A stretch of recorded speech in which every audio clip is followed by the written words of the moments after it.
What challenges are we facing and what is happening now in the world of private jet sales? Let me tell you about the deal we closed on April 1st on a nice Falcon 7X. There were four main obstacles that we had to tackle. One of them was getting a crew to the airplane.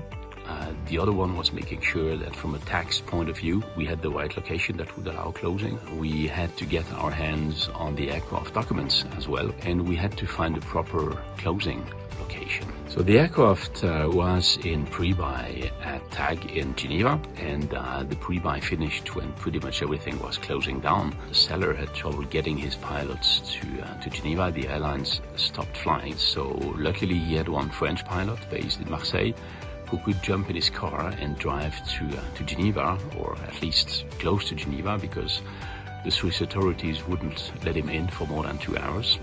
Geneva airport has the lucky feature for us that there are two sides to the airport, a French and a Swiss side. We used the French side of the airports for the pilots to gain access to the airport and then to the airplane, do what they had to do and take off. Another difficulty we had was the closing location. Initially we were to close in Guernsey, but Guernsey decided to impose 14 days of quarantine for anybody arriving.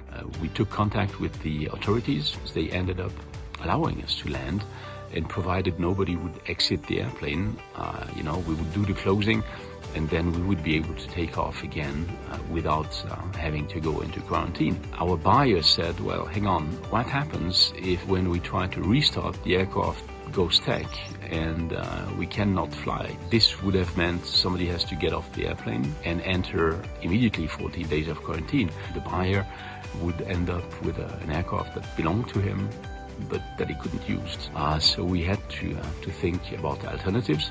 We thought about closing in Geneva.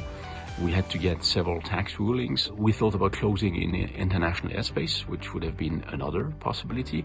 Here again, it meant getting tax rulings. Finally, what we ended up doing was actually the initial idea of the buyer. He wanted to close at his hometown airport.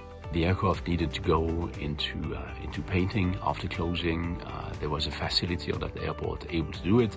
Because it was a small airport, it was actually closed during the pandemic. But now, the seller's operator for the airplane needed a minimum fire category in order for his insurance to cover the landing. Here, we had to contact the airports, convince them to reopen just for that one landing, get the firemen ready and in attendance for the landing. We managed to get the authorization and to get the aircraft landing there. And as if all this wasn't enough, the historic documentation for the aircraft was stuck in another country. The documentation was stocked in the archives in a locked location. The key to the door was in an office, which was locked as well. It took quite a bit of convincing to be able to gain access to these documents in order to have the documents reunited with the airplane at our closing location in due time.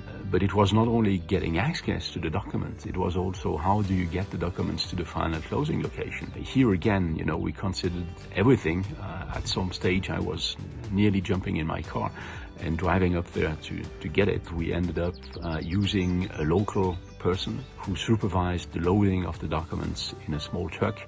And the small truck, driving 6 hours, was able to bring the documents to the closing location. So in the end, it was a very happy 1st of April for everybody involved. And I think the more important lesson we learned was that if you have a deal that's about to close and you want to get it closed, we'll find a way to do it.